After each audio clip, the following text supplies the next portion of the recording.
Well, today we return to one of my favorite ad hoc series, a series that we jump into from time to time. Did Jesus really mean that? In previous messages from this series, we've explored some of Jesus' most provocative teachings. We looked at what it means to turn the other cheek and asked, did Jesus really mean that we should allow ourselves to be mistreated? We've wrestled with the idea of the unforgivable sin. Did Jesus really mean that some things can't be forgiven? We've even explored his teaching to cut off our hands and pluck out our eyes if they cause us to sin. Did Jesus really mean that? But today we come to perhaps one of the most quoted and most misused verses of them all. Judge not, that you be not judged. Now that can't be right? That can't be right. Surely Jesus didn't mean that we should never judge or challenge wrongdoing. Surely he didn't mean that we should just let sin slide. Surely he didn't mean to suggest that our salvation is at stake if we make one simple error in judgment and judge somebody. Judge not, that you be not judged. Did Jesus really mean that? Well, would you like the answer now or later? I'll give it to you now, okay? The answer is yes and no. Very good. Yes and no. Yes, Jesus meant every word. Judge not, that you be not judged. But no, not in the way it's often used. Jesus isn't saying we should switch off our moral compasses, ignore sin, or pretend that everything's fine. He's not warning us against all judgment, just a certain kind, the kind that flows from pride instead of love, the kind that condemns from a distance instead of drawing near to restore, the kind that says, you're beyond grace, while forgetting how much grace we've been shown ourselves. So today, the question isn't only, did Jesus really mean that? The other question that's before us this morning as we unpack this passage is, what kind of people is Jesus forming us to be? A people that points and yells and judges? Or a people that truly reflect the love and grace and mercy of God? These are the questions that we will be exploring this morning. Matthew chapter 7. Before we dive too far into this passage, we need to remember where we are. These words at the beginning of chapter 7 actually come near the end of the Sermon on the Mount. Jesus' sweeping vision of what life looks like under God's sovereign rule and reign. It's not simply a list of do's and don'ts. It's a portrait of a transformed people, a community that reflects the very heart of God. And so far, Jesus has called his followers to show mercy, chapter 5, verse 7. To forgive freely, chapter 6, verses 12 to 15. And to love even their enemies, chapter 5, verses 43 to 48. But now he challenges them and us not to sit in judgment over one another, but to walk in humility, mercy, and grace. Let's hear the words again from verse 1. Judge not, that you be not judged. For with the judgment you pronounce, you will be judged. And with the measure you use, it will be used, measured to you. Now, at face value, that sounds pretty intense, does it not? At least I find it intense. I find it intense, and I believe that Jesus means it to be.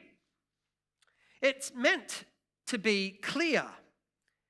And Jesus is very clear with what he is saying. But it's important for us to understand what he is saying and what he isn't saying.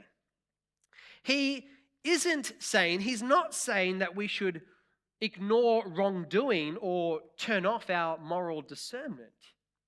He's not saying that we must accept every idea, attitude, or behavior without question. After all, throughout his ministry, Jesus consistently spoke truth, confronted sin, and warned people about dangerous teachings and behaviors. What he forbids here is something, I dare say, far more dangerous, destructive, far more fatal for the disciple: condemnation. He's confronting a heart that evaluates itself above others, a posture that says, you're beyond redemption. You're beyond redemption. You're not worth my mercy, nor the mercy of God. It's a kind of judgment that freezes someone in their worst moment and forgets that grace is still possible.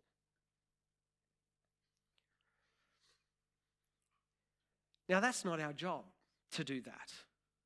Judge people, is it, church? That's not our calling. Only God sees the whole story. Only God sees the heart. When we condemn others, we're not just being unkind. We're overstepping. We're stepping into a role reserved for God alone. We're playing God, assuming that we know the motive, the background, and the why behind the what. And so Jesus cautions us, be careful, because the measure you apply to others, it will be applied to you. That's not a threat. Don't read that as a threat. Read it as a call to humility. Not because Jesus is harsh, but because he's just. And he calls us to treat others the way he has treated us and the way we want to be treated ourselves. The truth is, friends, that we rarely know the full story. We don't see the battles that others are fighting, the pain that they might be experiencing. But how often do we nonetheless still judge people, still label them, still condemn them? But friends, that kind of judgment doesn't heal, it hardens. That kind of judgment doesn't build bridges, it burns them down. That kind of judgment isn't righteous, it's pride. It's pride dressed up in religious language. So before we speak, or even think for that matter, about someone else's flaws, Jesus invites us to pause and to remember who the true judge is, and to realize, newsflash, it's not us. It's not you, and it's not me.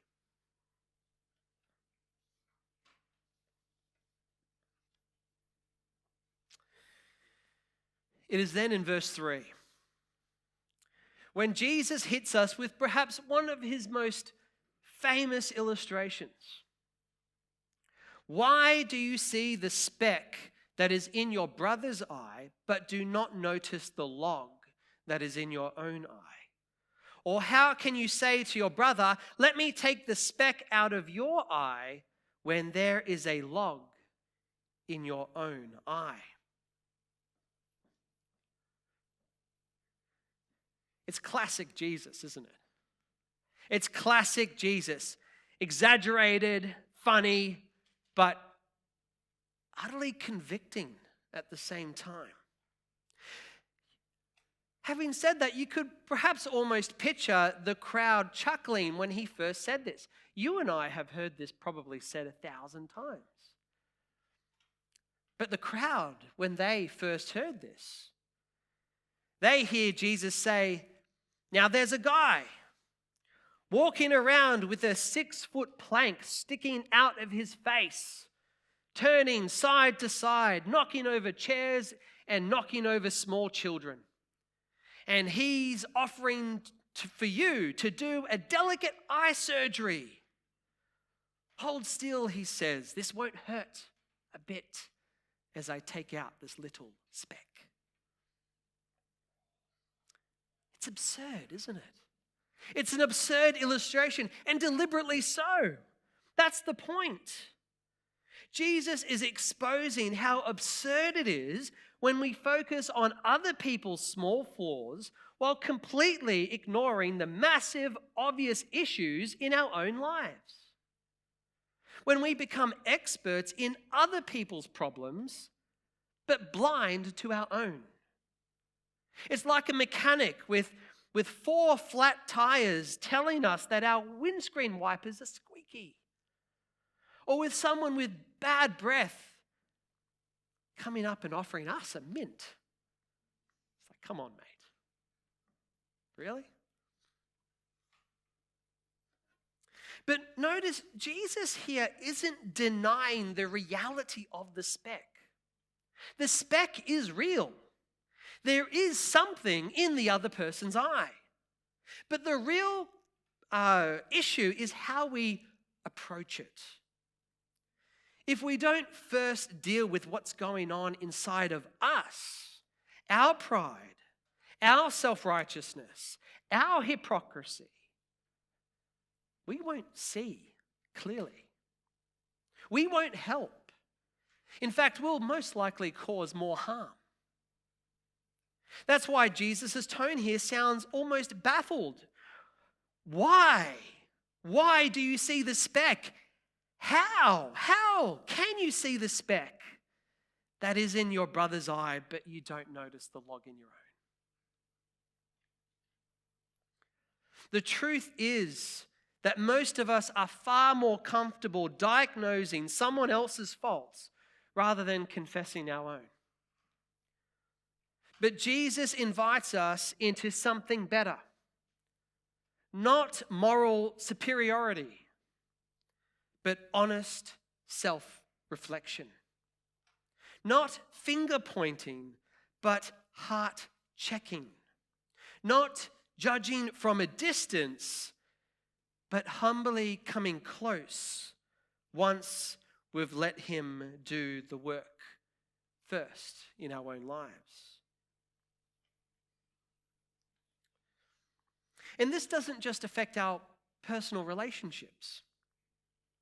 When churches become places of judgment instead of grace, people stop being honest. They hide their struggles. But when we lead with humility, we create a space for healing, accountability, and hope. Church, at the end of the day, before we ever reach for the speck in someone else's eye, we need to first take a long, honest, hard, prayerful look in the mirror and let Jesus first work in our own.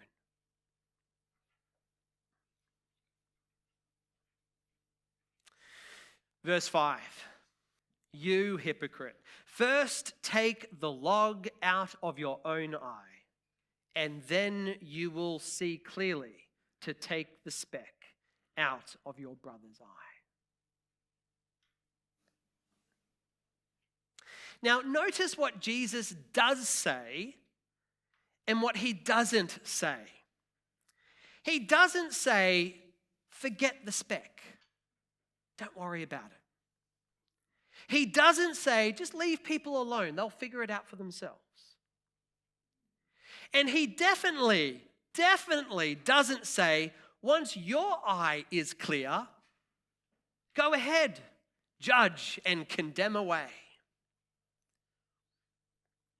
No, he says, then you will see clearly to take the speck out of your brother's eye.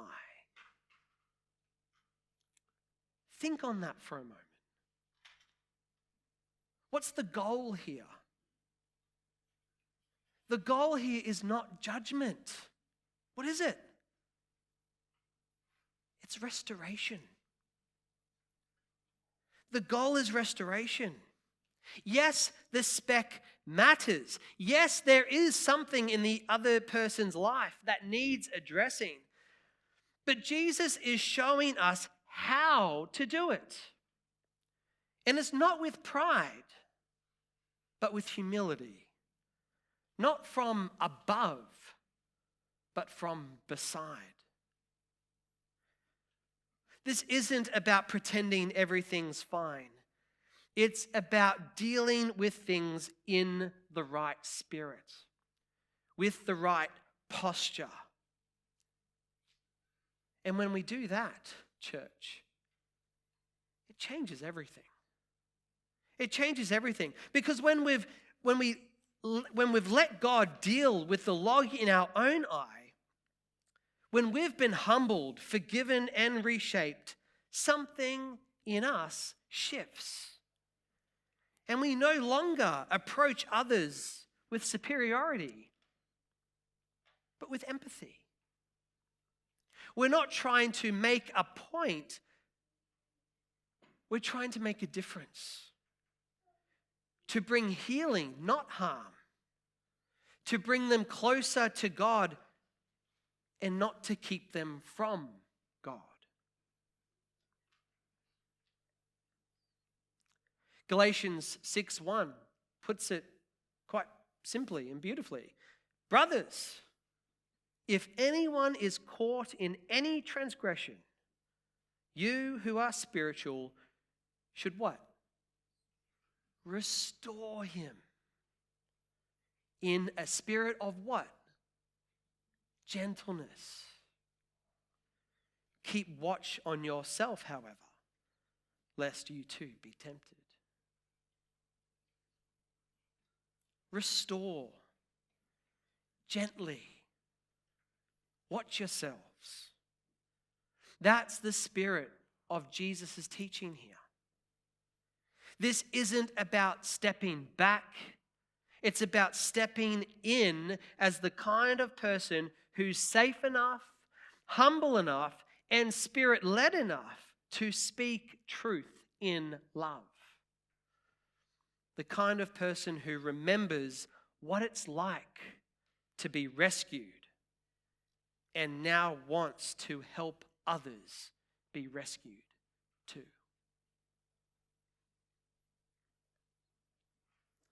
And don't miss the language here. Whose eye? Your brother's eye. Not your rival, not your project, not your enemy, your brother, your sister. Jesus, friends, is calling us to a kind of love that's honest to confront and tender enough to restore.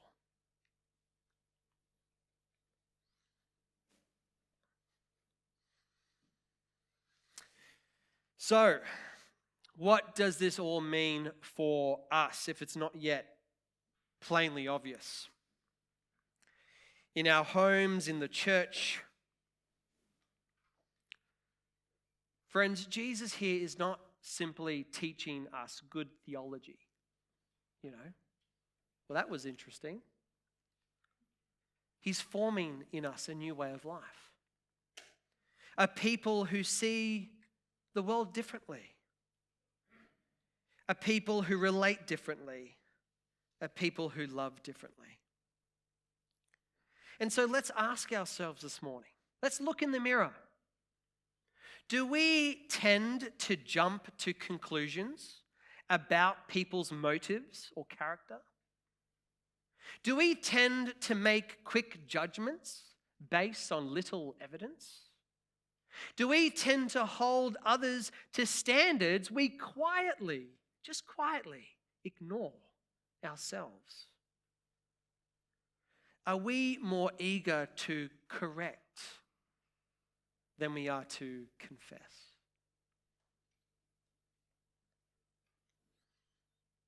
These are confronting questions. And they ought to be. Jesus isn't interested in behavior modification. He's after heart transformation. And so he invites us to shift, to change the way we view people and ourselves, from judge to brother, sister, from fault finder to mercy giver, from accuser to restorer. Because ultimately, in the end, that's what love is meant to do within us. That is what love ultimately is meant to do in us. Let's think about how Jesus has already shaped this in the Sermon on the Mount. Blessed are the merciful, he started with. Love your enemies, he continued. Forgive our debts as we have also forgiven our debtors, he instructed us to pray. And then we turn to this passage. Judge not. These are not disconnected ideas, friends. This is what a grace-shaped life looks like. A life where judgment gives way to compassion, when pride gives way to humility, where finger-pointing gives way to mutual restoration. And yes, it can be hard. It can be hard, especially if we're the ones who have been hurt by someone. But remember this. Jesus never asks us to do something that he hasn't done already himself. He, the only true one, truly qualified to judge, what did he do for us? He showed us mercy, didn't he? He chose mercy. He looked at us in our sin, and instead of condemning, he came close to us. So before we speak, before we judge, before we assume, let's stop. Let's take a look in the mirror and let's ask, am I helping or am I harming? Am I out to help people in love, or am I out to condemn people in pride?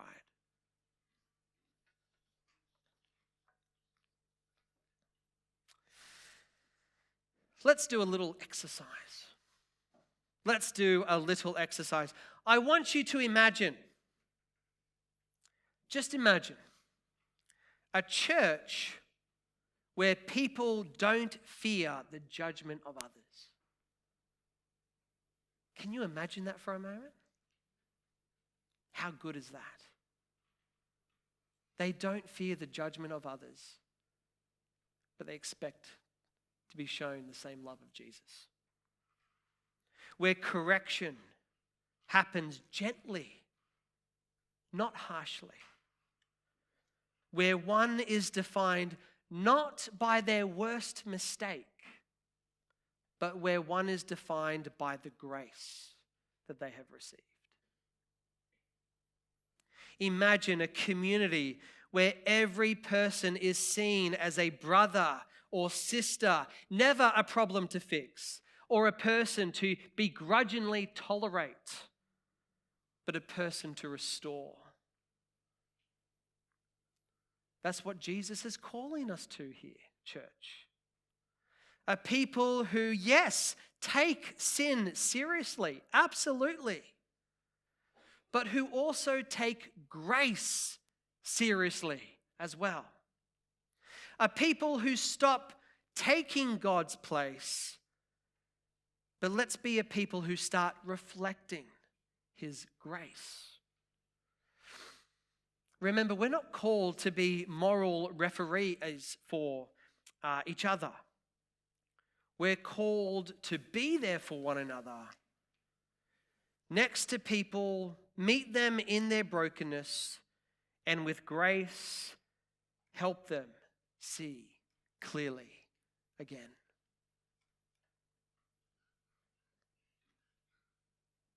So, did Jesus really mean it when he said, "Do not judge, or you too will be judged"? Yes, absolutely.